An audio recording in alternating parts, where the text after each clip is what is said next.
It is definitely an older release by Herpa Wings, and it is also not without faults, but why it is still a seriously good model, find out now.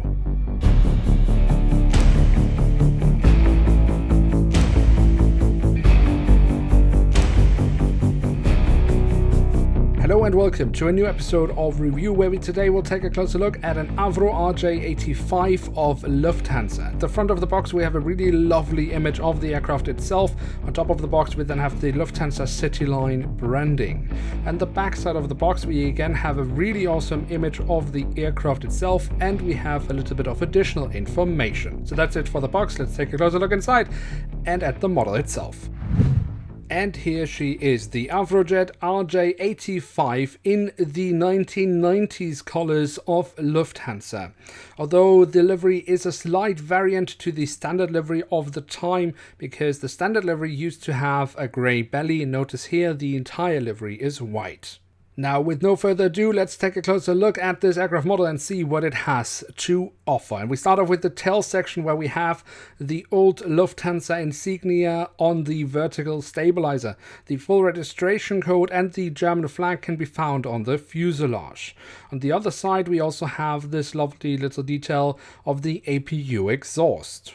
At the front of the aircraft, across the fuselage, we then find the writing of Lufthansa. Underneath that it says CityLine, which is the Lufthansa regional branch which operated this aircraft.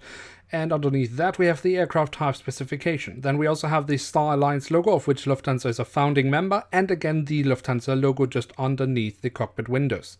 Now, the cockpit section and the cockpit windows was a weak point of these models.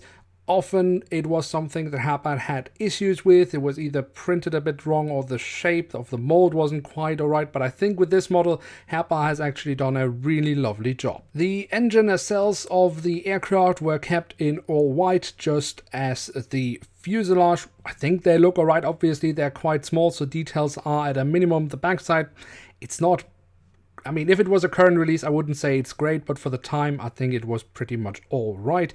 If we, however, look into the engines from the front, we notice that there are no engines. They simply didn't have any fan blades or any detail there whatsoever. In later releases of the AVROJETs, Herpa then added fan blades, but here we still didn't get that. Obviously a huge disappointment, but that was just the standard at the time. Then if we take a quick look at the wings, we can see here on the top side we have all the different flaps, slats, and spoilers carved out very nicely. I think that does look quite alright. The underside, it does its job. It's nothing spectacular, but I don't think I can really fault it here. The landing gear, obviously if it was a new release we would maybe expect a little bit more detailing, but for the time again I think it's rather okay. Also the front landing gear is obviously very basic, but it does its job. So there we have it, the AVROJET AVRO85 in the 1990s livery of Lufthansa. Now there are a few issues with this model, as you have noticed. The major issue is of course the missing engines, or the detailing inside the engines. There are two small faults in the print. Of course that is very specific for this model. If you have the same model you might not have that. With me it's in the registration code and the writing of Lufthansa, each on the opposite side. There's a slight misprint, and they did kind of forget to print the doors to the cargo compartments. But anything else is just perfect.